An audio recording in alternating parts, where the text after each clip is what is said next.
and you're looking forward. Thank you.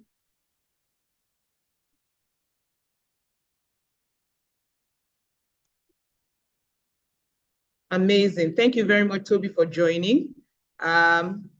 We can assure you that it's going to be a well-spent period of time that we're going to be here together with, talking about from school boards to school growth.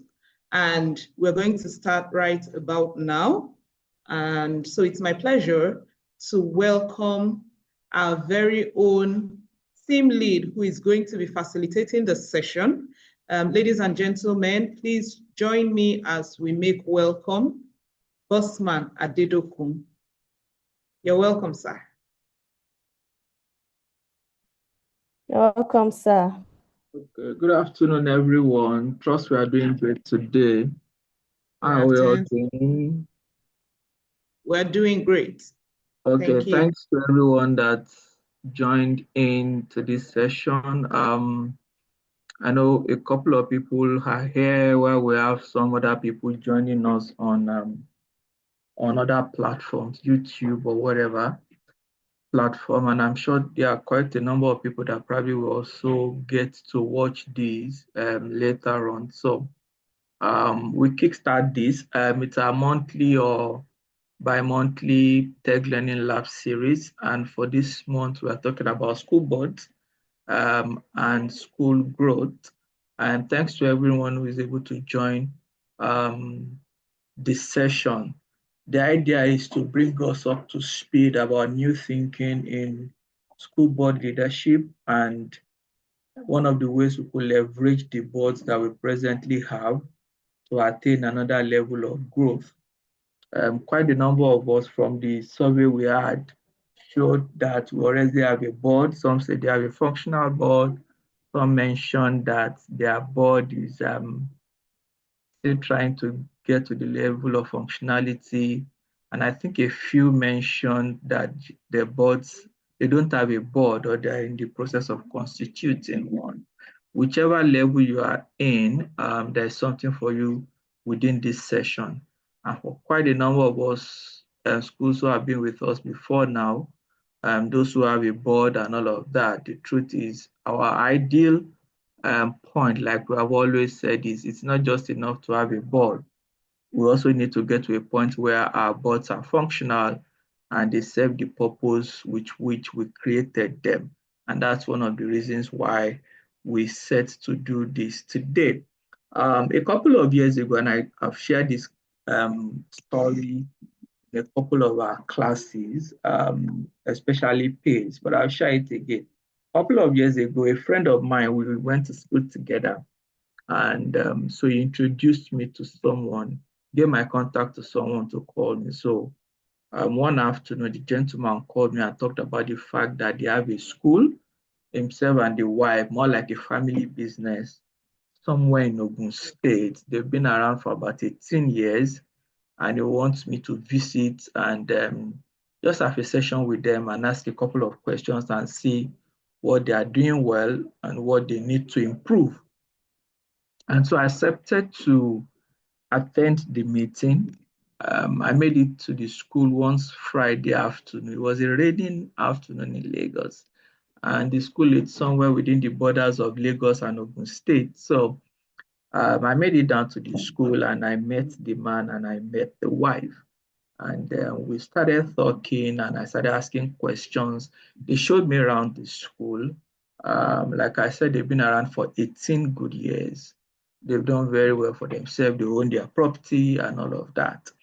And so in the process of discussion, I asked a few questions and it got to a point the woman was saying, I'm not doing again, no, I'm Oshemo in Yoruba, which means I'm not doing again. I'm tired and all of that. And so apparently she thought the husband had invited me over to convince her to continue to run the school.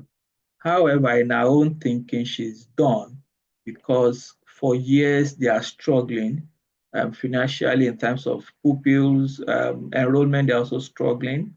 And on all fronts, they are not at where they should be. In the past, the story was different, but now it's not what they expect it to be. And for her, she's done. The next thing was for her to go down the route of closing down the school and looking for something else to do and all of that. In the process of that discussion, like I mentioned, I asked a few questions here and there. The operations, how are things been from now, like 5 years, 3 years down the line, and all of that.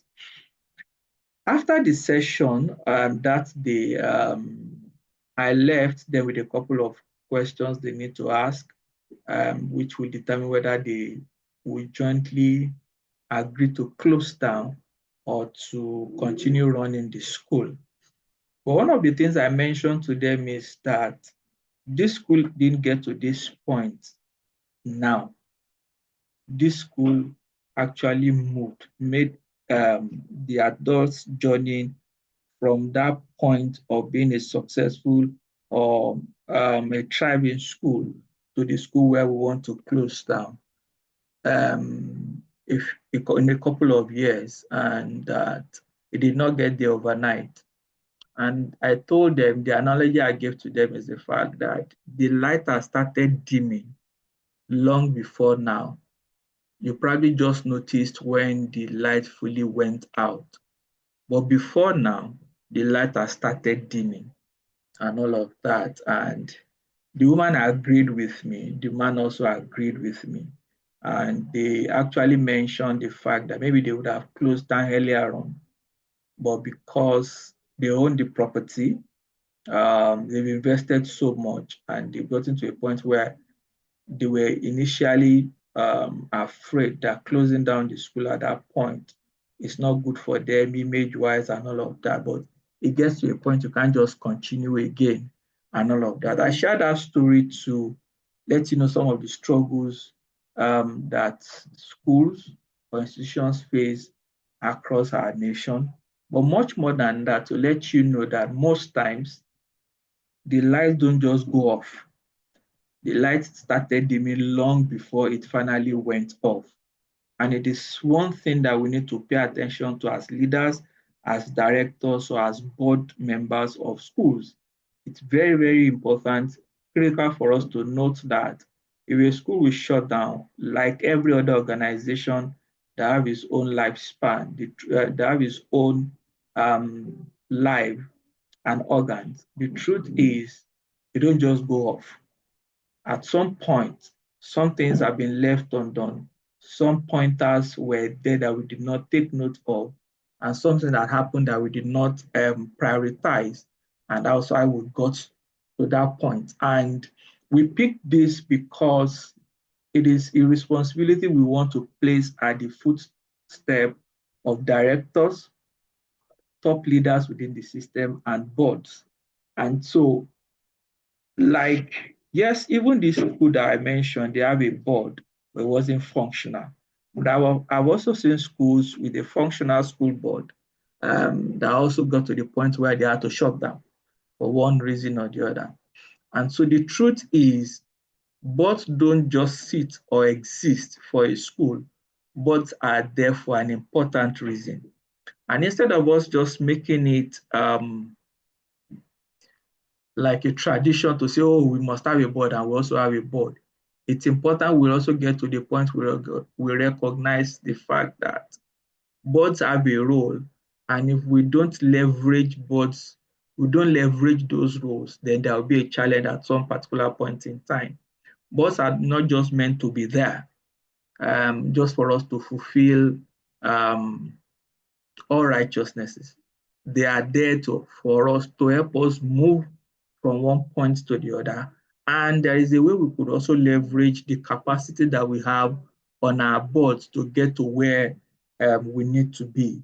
It's very, very critical that governance, like I've said this before and I've said it again, governance is a crucial part of any organization, especially schools. Schools deals with lives, with deals with young lives, we deal in the future. We are an organization that focuses on how and we shape the minds and life of young people for the future. And we contribute a huge part to the society. like Victor Hugo said, he who opens the door of a school closes the door of a prison. There's a connection between what happens in our society and what happens in our schools. If we have schools that are properly governed, it will show in the quality of our output as a school and in our society. And this is very, very critical. So for us, it's important that even when we have those structures in place as a school, if it is weak, there will be a challenge. For every organization that you see that is crumbling or falling, there are parts or there are organs of those institutions that are not there. Maybe they are probably absent, or they are weak, or they probably not been properly constituted, and there is a challenge that they need to fix. But what I've seen in most cases, based on the evolution of most of the schools that we have in this part of the world, is the fact that because of the way we started in the late 80s, in the 80s or 90s, when the education entrepreneurs step in to support government because of the shortage of spaces in our schools. We don't have enough school spaces and all of that, and the quality of education that people are looking for. Because we started as one man, one woman owned schools, we've lived with that for a long time and we've not been able to transition. Like I always say, it is not bad for us to start that way. At some particular point in time, we need to take responsibility and ask ourselves, if we remain this way, what will happen in the future to us as an organization? And so the idea is for us to build strong governance systems so that we can lead sustainable organizations. Then we can also pass the baton to the next generation. So school governance, it's about having a board or a governing board or a board of trustees that provides strategic leadership. Please note, it is not just for the decoration. There are specific roles. I understand the fact that because the regulatory system or the regulatory ecosystem is very weak, nobody is asking critical questions and punishing anyone because of lack of this or lack of that, especially around governance. We tend to play down on it. But today I'll highlight one of the reasons why we don't need to wait for government to raise the bar on our governance structures as an organization. And so one of the reasons why you have this is to provide strategic leadership for accountability reasons and oversight functions for the organization. No organization survives without a level of accountability. No organization survives without some people providing strategic visioning, strategic leadership for its future. 10, 20, 25 years down the line, what will happen to this organization? What will ensure that whatever we are doing now, in terms of culture, ethics, and practices, we can move it on to the next generation while we are no more there. The next generation can continue to run, and that institution continue to impact lives and fulfill its purpose. So one, you have those governance systems in place because they needed to provide direction. Very important. No organization, like I mentioned before now, survives without having a clear-cut direction on where it should go, what needs to be done, what needs to be fixed at different particular points in time. Where exactly do we need to go so that we can move the system in that direction? And of course, for accountability purposes, there's a need for us to have a system or a structure in place that hold our leaders accountable and responsible for the decisions they make and the outcomes they also achieve at every particular point in time. And this does not matter whether you are the owner 100% or 1001% of the school. The truth is, even when you are the owner, it's important that you subject yourself to scrutiny. One of the ways you could achieve your goals, even do far better than you thought the organization can do, is to be able to subject yourself to that kind of scrutiny. And it's also very important to recognize the fact that it's also for stewardship purposes to ensure that there is sustainable resource management for future generations. Somebody said something that I love and I say a lot. We don't grow big to manage well, we manage well to grow big. Quite the number of organizations that we see today celebrating 30, 50, 70, 100 years old, they didn't start big or at this level where they are now. Some people took responsibility in the past to ensure that whatever resources is available for those organizations, they are able to pass it from one generation. They're able to properly allocate it across different financial lines to ensure that it produces more and they're able to transit into the future. And this is very, very, very critical. Like I know you have a board, you have people there and all of that, but it's very important that we keep asking and asking and telling ourselves every now and then, are we providing direction? Are we stewarding this organization in the right direction? Are we also accountable? Are we holding everybody accountable to the best of what is expected of them at different particular points in time? It's also very important we recognize the fact that when you discuss governance, because again, I've spoken with board members and people tell me they invited me to the board, they said there is a meeting and I'm here. What they are really are trying to achieve, I really don't know. That's why I advise schools when you are onboarding a new board member, give them the proper um, induction. You understand? You want to send them documents about the school, where you are coming from, where you are now, what you are trying to achieve, and all of that. As much information as you are able to make available to them, the better for them to also make decision on their own. If you're unable to properly induct them, they probably will not be able to find their own foothold as members of your board, and they continue to float. And because they don't want to offend you, offend the owner or the people who invited them to the board, they felt, let me just stay here and pass time. So as much as we can, it's important that we are able to induct them and give them the right kind of information that will help them in their work. And so I call this the 5S of governance. And this is from the work by a man named Juan Yu, a Chinese person, around the issues of governance, educational systems, and institutions. And he called them the 5S of governance that all of us need to take note of as we channel the capacity of our boards towards growth and ensuring that we meet our target. Number one, he called it strategy, setting the direction. I talked about this initially. No organization survives without clearly mapping what the future looks like. And we cannot also escape that as institutions. So let's ask ourselves, do we have a strategy in place covering what the future looks like, what the future should look, and what we are aiming at? There and then, that's when the executive management or those who are responsible for the day-to-day running of the organization or the operations of the organization can move everybody in the right direction. Number two, it is scrutiny, challenging and holding people accountable. School owner, principal, everybody involved in the day-to-day running of the organization. How do we ensure that we challenge them and hold them accountable for the decisions and the activities that they engage in on a regular basis? Number three is stretch, and that's talking about drive, ambition, and improvement. No organization survives or gets to the future without an internal drive and aspiration to improve and get to where they need to get to. Because again, at some point, you will even reach your goals and you'll ask yourself, what's there to achieve more?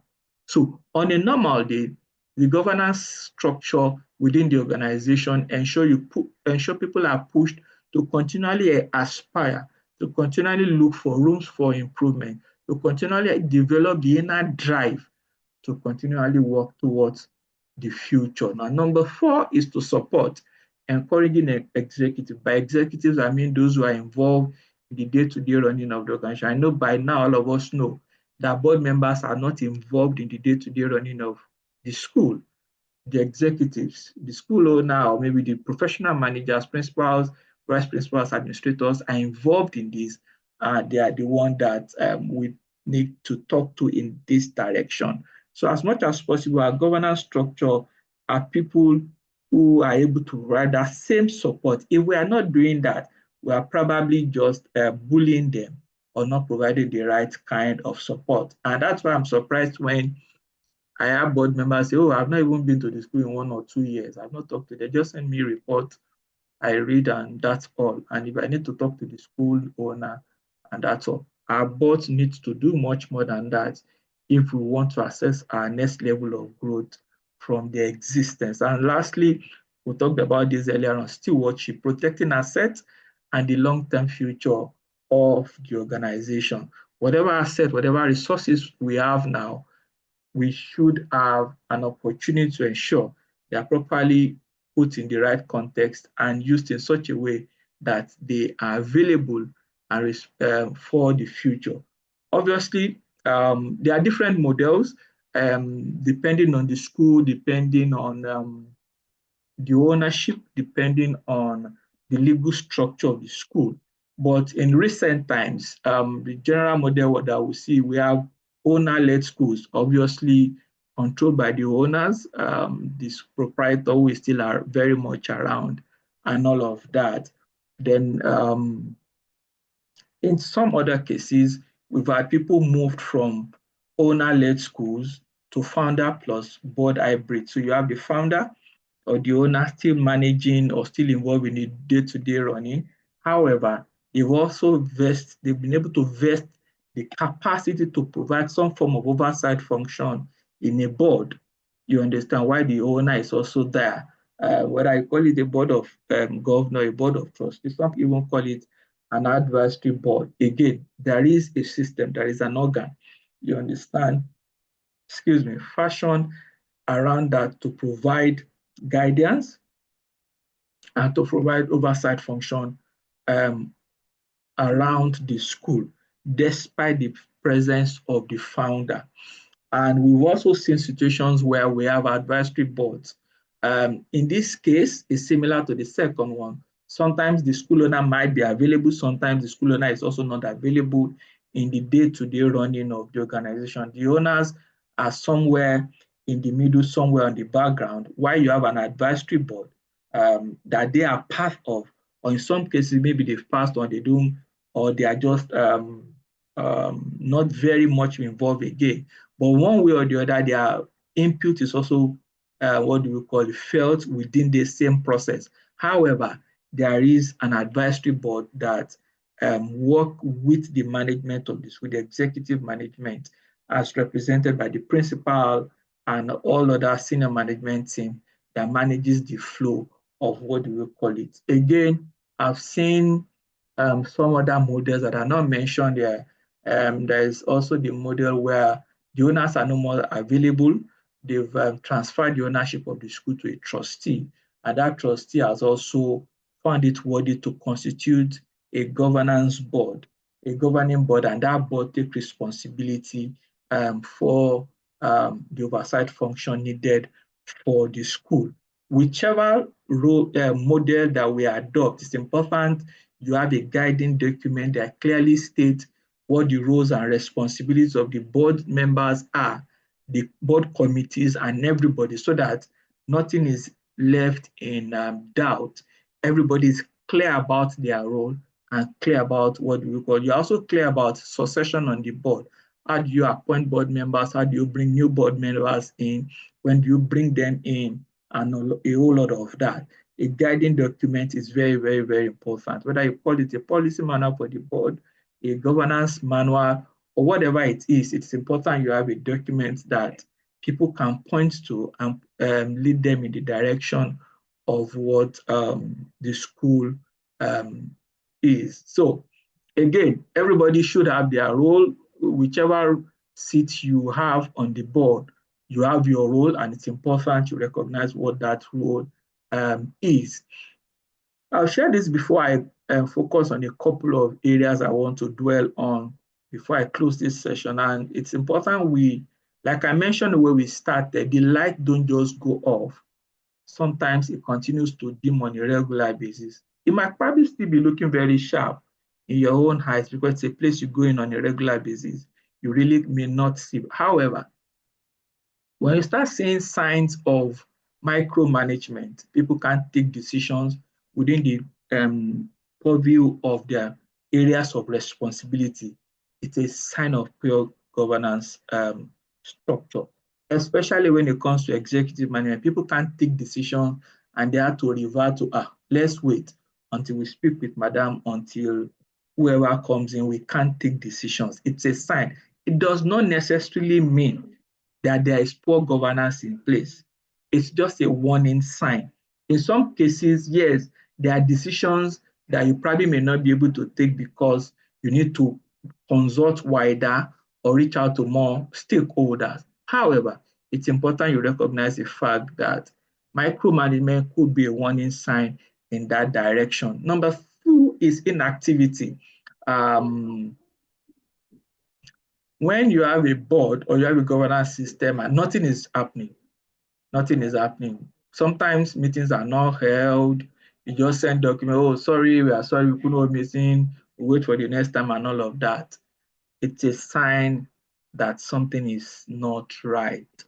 Because if you have a functional board and you have functional committee members, you have functional committees, there will also always be something, you understand, to be done. There will always be something, there's always be decisions to be taken and all of that. So it's a sign, like I said, may not necessarily mean something is off now, but it's a sign that you need to watch out for something. Then decision paralysis, most times unclear authority prevents effective governance, causing critical decisions to stagnate and creating confusion among school leaders about who is responsible for necessary actions. Once you have that, it's important you sort it out. If you are not clear about who should take decision about what, then it's something you need to talk about. Whether you want to move it to the board level or the executive management level, the truth is, decision has to be made and somebody has to be responsible for that decision. When you have a whole lot of things hanging in the balance like that, then there is a problem. And so what I think mostly happens that I have seen, again, even in the public sector, either in Nigeria or outside of the country, based on my experience outside of the country, is the fact that people tend to kick the bucket down the road. You leave the decision for a later time, not because the decision can be taken now, but because you are afraid to take that decision and you push it forward. And somebody else comes, push it forward. And before you know it, gets to a point where you can't continue to push it forward and no one is ready to take responsibility for it. Again, lack of clarity around roles, around expectations, and that can lead to conflict of governance within the system. And it is something that points to the fact that there is poor governance in place and there is a need for us to sort it out. Burnout, when people get to work and they are just struggling, growth is not visible and all of that. It probably may be because the execution ecosystem is poor, or while we execute, there is a poor alignment with the overall strategic direction of the organization. And some people do things, put in the work, add value, but the result is not showing. Like I said, it may not necessarily mean that you have poor governance in place, but it might be a sign that something is happening and you need to pay attention to it. Please note, the light don't just go off. The light continually dim on a regular basis. Yes, you are still open, the doors are still open, everything is going on. You are still making money and all of that. However, the brand is being eroded and a whole lot of things is being lost that you cannot even see on your own. And obviously, features of effective governance, clarity is one of them, strategic focus, productive meetings, and trust is also very important when we are at this level. I won't talk about this because I'll talk about it in a more elaborate form at this point. So for me, whatever we do, we have a board, you don't have you have a functional board, you have a non-functional board, you have people in place, or you don't have a board at all. If you are here, you don't have a board at all, I think it is time for you to put in place a board. This meeting is not actually directed to teaching you how to start a board. You probably might want to speak to one of our team members to discuss that after now.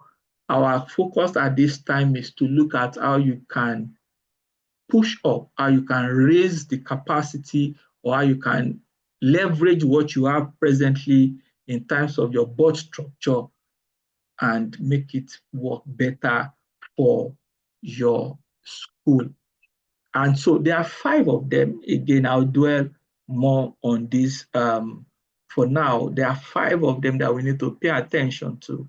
You have a board, and this board, they are functional, they are not functional or whatever, but you can leverage whatever you have now for the future and get the best out of them.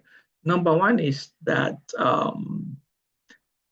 strategic visioning and future focusing agenda must be on the board. If you want to get the best, if you want to grow based on what you have in terms of your governance structure, it's important that while you talk about now and what the school is doing and what the school can do better, it's important that on a regular basis, your board engages on strategic vision and looking into the future, asking questions about what happens 20, 25 years time to this organization. If we don't have people who are future focused in terms of setting the agenda for the institution, there will be a challenge. Executive management lives in the now, lives in the moment. They want to ensure that the day-to-day running of the organization is taken care of. Then somebody or some set of people must look into the future and ask questions about what the future down the road holds for them beyond what the present is. Because in doing that, whatever level of policy issues you will have as an organization within your ecosystem, whatever level of financial issues, whatever level of whatever problem will come, you probably might be able to foresee it before it comes to you. Then you can make the necessary adjustments to address those issues. If there are no people, if there is no team, if the leadership at that level is not looking up into the future, things will catch up with you. During COVID, we saw what happened and all of that. Quite a number of schools and organizations couldn't survive what happened during COVID. You understand? And the truth is, one of the reasons is the fact that most schools don't look into the future, they look into the moment. Even those who say they are looking into the future, maybe they are looking at 1 or 2 years' time. I give you an example I shared during COVID, and I've shared this in the last few months again. There is this lawn tennis competition in the UK. You can find out online. It's the Wimbledon Open, and they play this on a yearly basis and all of that. Winners get paid big sponsorship money and all of that. However, sometimes ago, maybe 20, 30 years ago, the organizers of that competition took an insurance against natural disaster or whatever. And the idea was they pay a certain amount of money to insurance every year to secure the future of the competition. So against natural disaster or anything that will happen that will not make them host the event.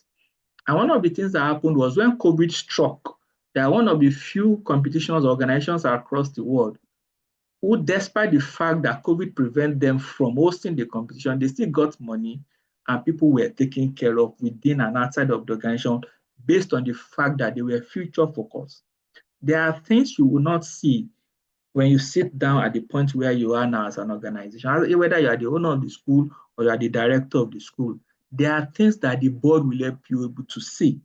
You understand? While the board questions or ask questions about now, the truth is it also has a responsibility to help the future, to help focus on the future of the school. And by bringing that future on the agenda table, we will be able to address them. It is one strategic path of how your school board can help you move to the next level of growth. Some people somewhere must help you think or look into the future. What's happening 20 at least years time, 20 years down the line? What should we be preparing for? What does this ecosystem, what does this industry say? And how do we need to change as an organization? I'll give you one example before I move to the next one. A couple of years ago, I was an intern student. I was an intern at Dunlop Nigeria PLC, long gone now. It was a 1-year industrial training then, and I was there. I served in the cost and consumer and industrial division, if you ever know or work with Dunlop in those days, on Obakran in Lagos. And one of the things I discovered then when I was working in that division, they had a team they called Vision Vision 2020 or Vision 2000. There was a team of executive directors executive managers at the level. They were meeting and asking questions. So, okay, this is where the organization is, but based on government policy and all of that, are there areas that we should move to and focus on and all of that? And I was privy to one of the documents that highlighted a couple of areas they were going to move into at that time. But I was there just for a year for my industrial training, then I left. Then a couple of years down the line, Dunlop was gone and all of that. In my thinking, if they're able to activate and execute some of the plans they had on those documents in those days, they'll probably not be out of the market now. Even if they're out of the market when it comes to tire production, by now they will still be alive doing other businesses and they would have recovered. But they went out of business totally. The property was sold. For those of you who know the place, you'll see that I think Zenith Bank bought a part, some other institutions bought another part, and all of that. For every organization, there's no organization that is too big to fail.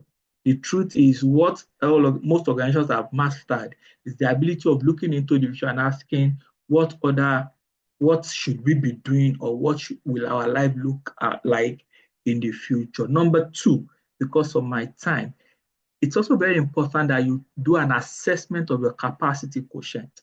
Most times, people think, oh, we have a board, we are doing well and all of that. However, the capacity that's available in your board cannot take you to the future that you are looking at. That's why we advise boards to do a board assessment.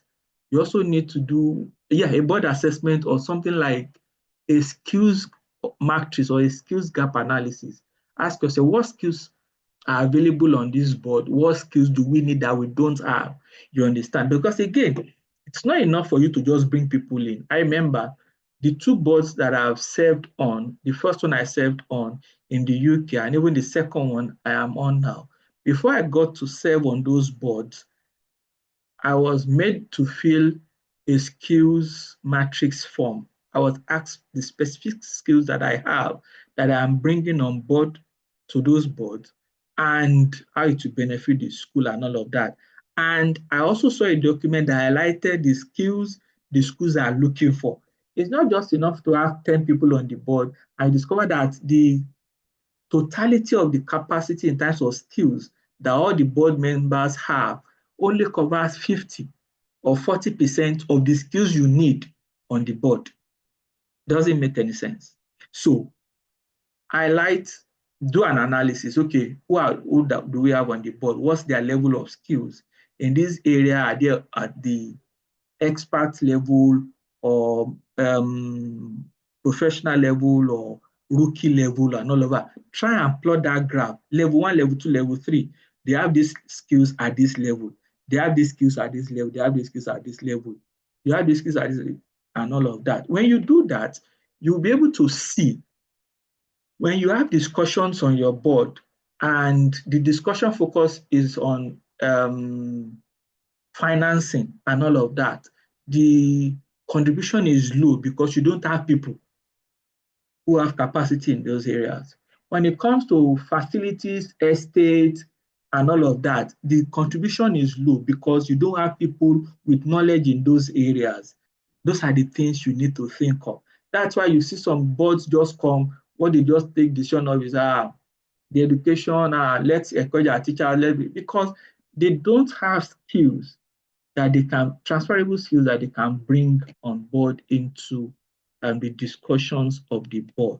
So it's important you do an analysis at any level where you are, whether you own the school, whatever responsibility you are, every of our boards must do an assessment of the capacity that they have so that you know the next time you are bringing somebody in, you don't need to bring someone who looks like every other person on the board in. You need to bring someone who is an outlier, who does not have who has a different skill set compared to those who are presently on the board. I hope that makes sense.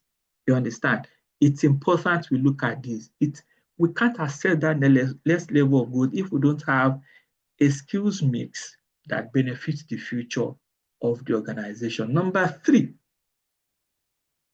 your board must be bold enough to pursue new growth verticals.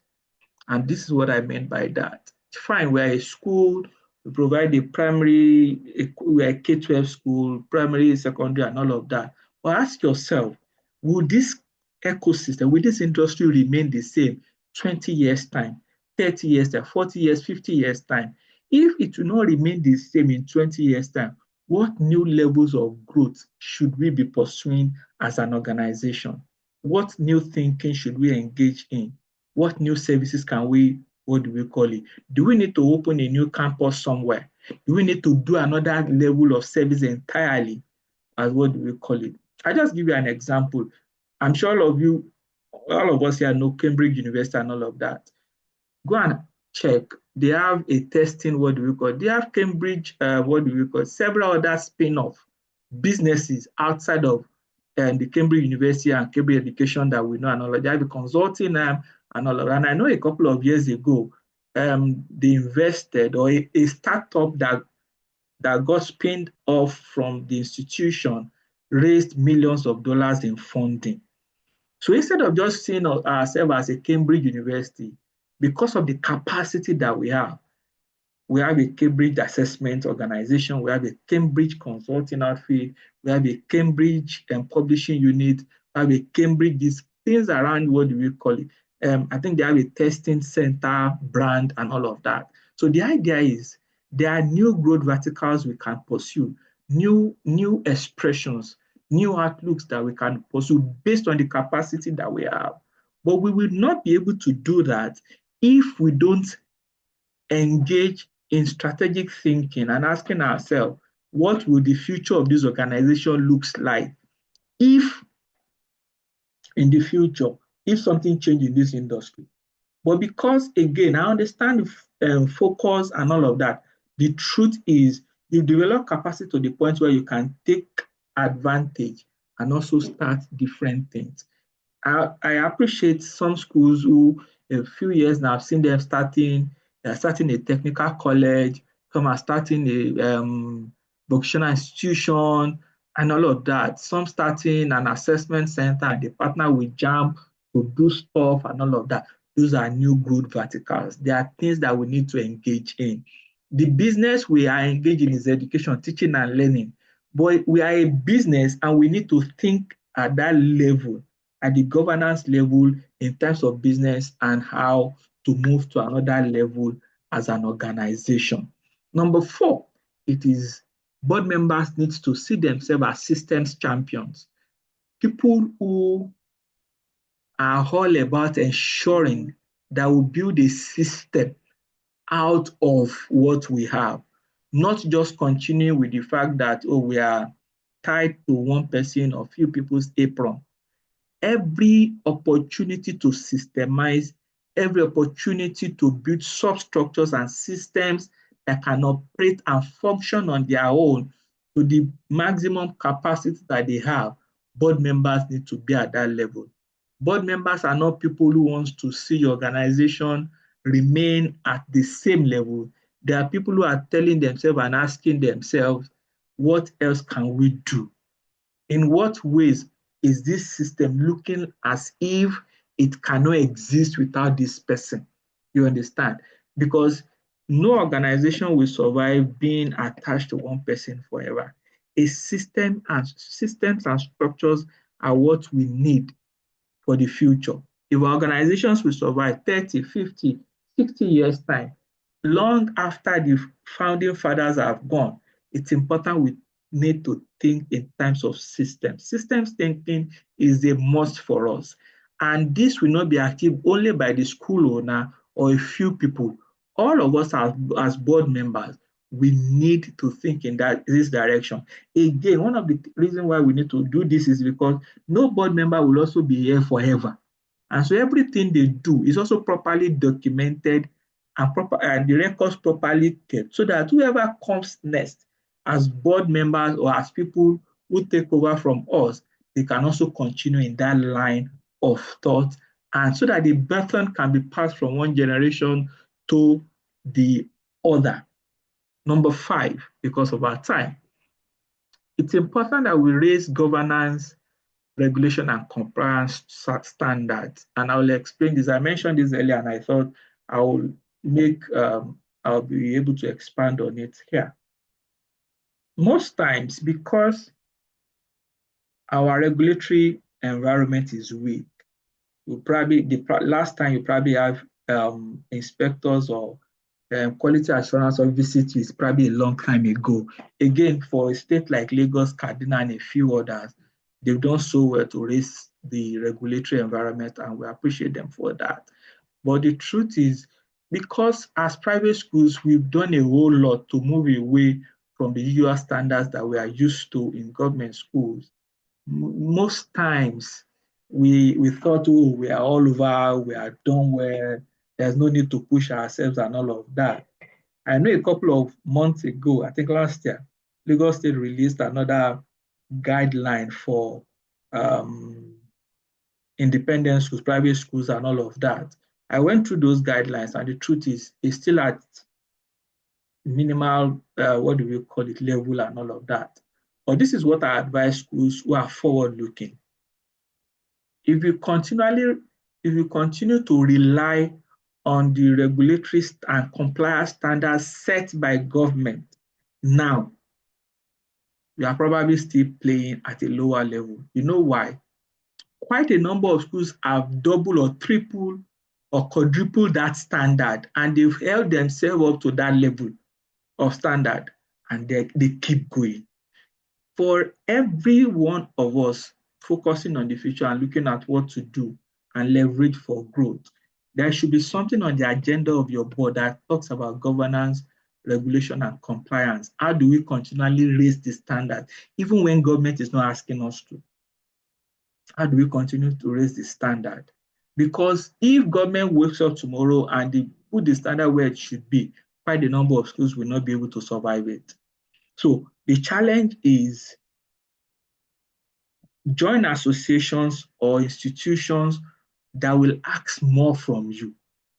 If today you join British and BSO, British Schools Organizations, the truth is they will not judge you, or they will not accept you into their membership by the standard of Lagos State Government or the Ministry of Education in Nigeria. No, the standard is far higher than that. If you join maybe a pen today and they are visiting you or doing their what you call or a SEN or whatever, the standard is higher when it comes to visiting and all of that. That's it. What standard exists for schools that we want to be like, or the level where we want to operate? What do they look like? Can we operate at that level? Because if you continue to lower the standard for yourself, it means the drive to continually improve may not be there. All of you here know that if you have to start, if you have always used the minimum standard required of you for your school in the last 10 years, you'll probably not be where you are today. So I encourage you to put on the agenda of your, what do we call it, of your board, GRC. Anything about governance, how do we improve? Anything about regulation or regulatory standards, how do we improve? Everything about compliance. And again, compliance again for organizations in Nigeria today is also beyond the educational system again. There are financial standards you have to meet up. There are HSE standards you have to meet up. Because most times, our schools, we just focus on the educational standards, the quality of teachers, their classroom environment, that's fine. However, we are not talking about our health and safety standards, the safeguarding issues that we need to deal with, you understand? But because government is not asking, or they are not very strict about it, we are quiet. It's now our responsibility to ask ourselves, if they are not holding us to that standard, it's time for us to hold ourselves to those standards. Very, very important. If we can't do that, then we'll probably not be able to access the next level of goal we are thinking of. However, if our board continually ask ourselves, what are you guys doing about it? What are you guys doing about it? Where is your safeguarding policy? What have you done about this? Have you raised this standard? Have you done this? Have you complied with this that the government is talking about? That's how we build for the future. There are 5 critical areas I will need you to, again, think about. These sessions are not meant to go much more than 1 hour, 1 hour, 15 minutes and all that. And so I might not have the time to break down further for you. But maybe in subsequent sessions or in some of the materials that we have, whenever we get to work with some of the schools that are on the call, The truth is those 5 areas are very important for us. Strategic visioning and future focusing idea, your board needs to be found there. You understand? If your board members are not here, either play this video to them or share some of these thoughts with them at your next board meeting. Just take 10, 15 minutes. Highlight some of these things. Then there should be a regular, either you want to do it on a yearly basis. On the boards that I served on in Nigeria, I think we did, we're able to, okay, there was one board that we're doing once in a year. The ones I served on in the UK, once in a year too. Every year, there's an assessment. What level of skills are you now? What level of skills have you added and all of that? Then for everybody joining, what is their level of skills? What skills are they bringing in? So that you have an idea of the skills mix that is coming into your organization. Number 3, new growth verticals. If we are not moving, we are not growing. Ask yourself, 20 years time, will this industry remain the same? If not, where is this industry going to? Then let's position ourselves for it. You understand? When they started the Atlantic, some organizations have gone there to buy property, to position them. So they don't have money to build, but they bought and all of that. In your state, where is the next level of growth in terms of people movement? They will need schools, they will need organizations and all of that. Are we able to assess that level of growth? Or what capacity do we have in-house that can help us? I know a school in the United States, no, there's even one, yeah, in the United States, during COVID, they developed an application, an IT app, and from that, they use it in-house. Years after COVID, they are pushing it across the world and selling and make money from it. Think and ask yourself, in terms of the capacity that we have as an organization, what new growth levels can we pursue and be rewarded? But then our board members are not just people who sit there and while they wait time. They are system champions and they are people who want to see the system growing and they contribute to that by their work and their own actions. And of course, it's important that all of us, board members, everybody, submit to raising the governance, regulatory, and compliance standards in our schools so that the future continue to look like what we envision it to be. Thank you for your time. I hope this makes sense. I'll leave room for questions, additions, and subtractions. There's something I've said or shared that you really don't understand. Please, it's time for us to ask questions now. Eunice, back to you.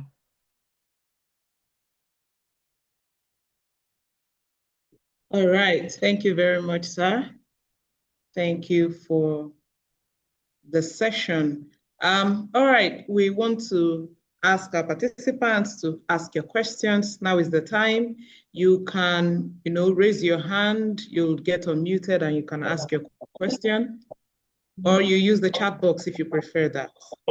Okay, I have Olayinka speaking. You can go ahead, ma'am.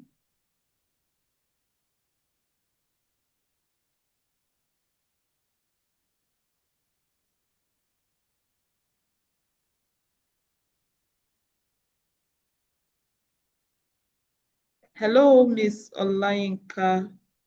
Was that an error? Or you were trying to speak?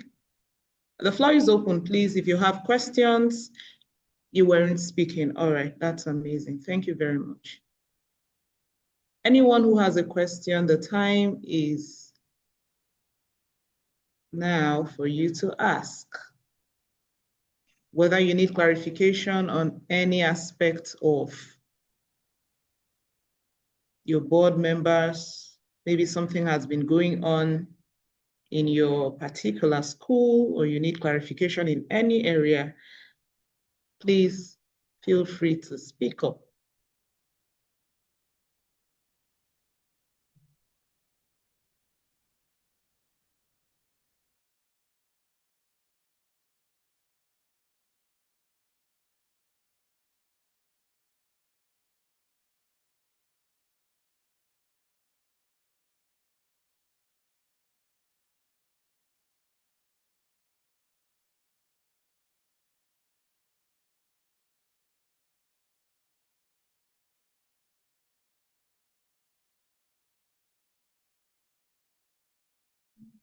Hello, good evening, everyone. Good evening, ma'am. Yes, thank you for this. So, my question is this, right? This is with reference to capacity quotient assessments, right? So, obviously, I work in a school that has a board. Now, when it comes to this particular aspect, right, the issue always borders around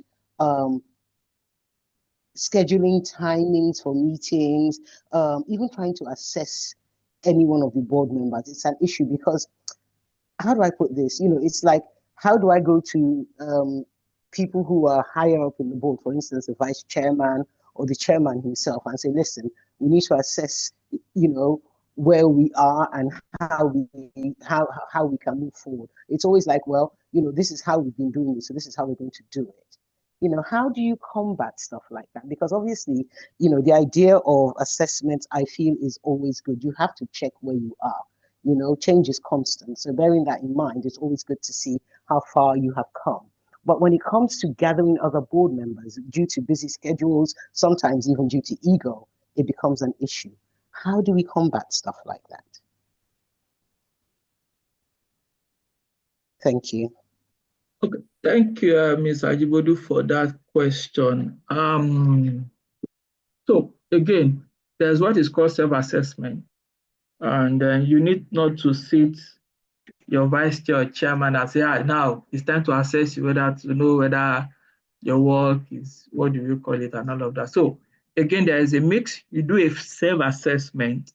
So do a 1-page or 2-page questionnaire sharing with people to fill on their own. When you join the board, how you feel about joining the board, how will you rate your contribution, how will you rate your Ds and all of that. Let them do a self-assessment of their own. You could also have a mix. You can also now, what do you call it, support that with a peer-to-peer assessment. You could give all other board members an opportunity to also share their own thoughts about the contribution of other board members and all of that to, what do you call it. However, there is also the third part where for every board you have I mentioned a governance manual earlier on. You have a standard level of assessment. So there are 4 board meetings in a year, and all board members are meant to attend at least 3. And the fourth one, at least 1. If you are not attending, you must send in an apology and all of that before time and all. Number 2, you have a standard that says that as a board member, you are meant to be a member of at least 1 or 2 committees and be part of that committee and contribute and all of that. So if as a board member, out of 4 meetings, I couldn't attend any of the meetings in a year, and I couldn't also send in an apology and all of that, probably shows that I'm probably not interested, or I'm engaged somewhere. I may not be able to continue with the board. Again, I have been put on in committees and I've not been able to meet up with my, what do we call it? So at the end of the day, you have an idea of people's contribution or their willingness to be part of the board sorted out. So again, when it comes to egos and all of that, a self-assessment form is enough to give an idea. Again, when you are trying to gather what capacity, so there are like 2 or 3 things in this, and let me try and break it down a bit. When you are trying to do a skills assessment, you are just trying to know everybody in this team or on this board, let everybody fill a form. What's your level of what's your skills level in terms of this area? So everybody will tick strategic management, finance, I am middle level when it comes to skills. Strategic leadership, I am high level. People management or HR, I am low level. It is not you that filled it, it is them. So that gives you an idea of your skills matrix. When it comes to assessment in terms of contribution or what people bring on board, or have they been responsive and all of that. You could also do a self-assessment plus a peer review. And of course, a record of your board meeting shows those who have been attending, those who have been active in committee meetings, and all of that. So it's a mix of all. Again, I understand the fact that on some boards, it has to get to the point where egos will be bruised. And that's why at a particular board meeting in a year, everybody should agree to form a board assessment committee. A small board, we call it. So what most boards do is to appoint an external assessor. So in that case, it is not a board member that is facing you to assess you and all of that. It's an external organization that is supporting you to make that happen. But even if as a board, on a yearly basis, you choose to empanel just 3 people to work on your board assessment, that's what we call it. You can also do that. I know a particular board member who told me that the 3 people that are in a particular board assessment group or committee in a particular year don't get assessed, then that rotates to another 3 members in a year and all of that. Depends on what works for your board. Once you understand the typology of your board and the makeup of your board, then you can choose the appropriate method or the appropriate way to address what you have. What you don't want to have, you don't want to have dead weight. You understand? No matter how big someone is. I know a school owner was sharing with me a couple of years ago. He's a senior friend of mine, but he told me that since the day he has founded the school, he put someone's name as board member. But the funny is, the man has never attended the board meeting, 15 years running. And the man is a politician. So when he sees him in front of him, he says, Epelesa, but school you share our journey. This school we all own it together. Don't worry. I've just been busy. Don't remove my name on the board, and all of that. And that's how the man will go. He will not attend board meeting. He's not contributing anything, and all of that. Until maybe like 15 or 16 years later, they finally got his name out. They visited him, bought him a gift, wrote him a letter, and told him that your time on the board is over because it's 4 years and it's renewable. You understand? So again, you found a different mix of ways to handle it. But let people do self-assessment, let's do peer assessment, and of course, you could have a committee within the board that could do some form of assessment for everybody. And you can also have an external organization do something on your behalf as an organization. And with that, you are able to get at least and it does not mean that once you have a report now for this year, then you want to weed people out on the board. No, you understand? It doesn't have to do that. You keep a record, then people have 4 years to, what do you call it? That's why a governance manual in the first place helps you. So people know that automatically once I go against this standard, then there is no point somebody talking to me. I know that my time on the board is over and all of that. So but I know that if they are high capacity people, to a large extent, they will definitely live up to the billing of the skills they carry and also ensure that their name is not put in jeopardy. Mr. Ajibodu, I hope that answers your question. I hope that it has, sir. That's been very helpful. Thank you very much, sir. Thank you, ma'am. Thank you, ma'am. All right, thank you very much, ma'am. Do we have any other questions?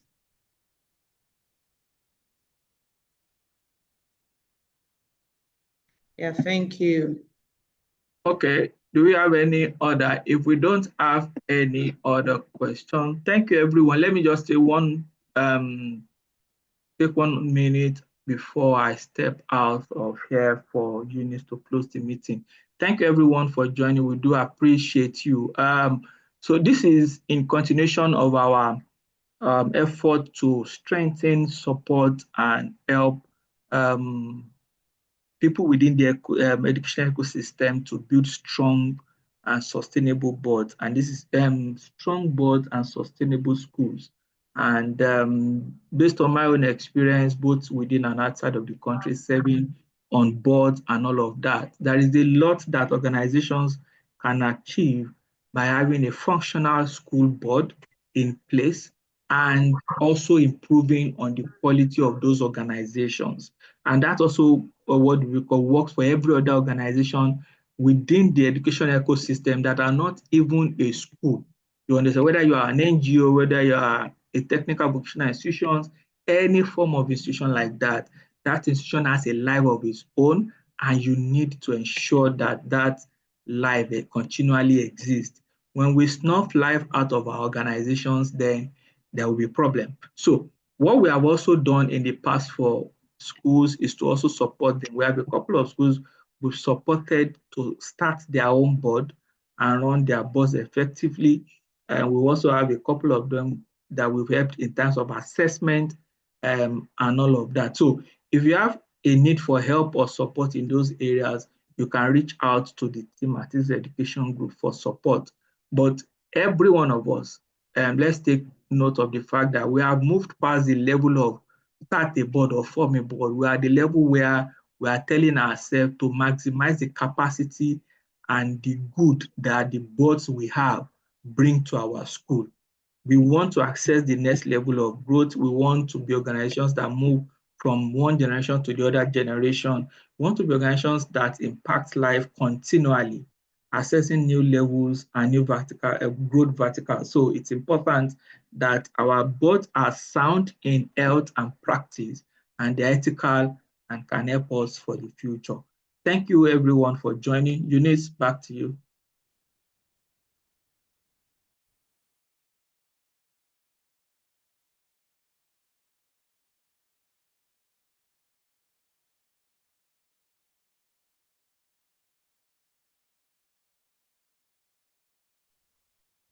Is Eunice there, Ireti?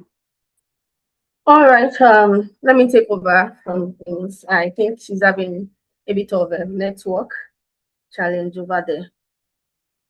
I believe I'm audible, right? Okay. Yes, you So are. in absence of, all right, thank you, sir. So in absence of further contributions and questions,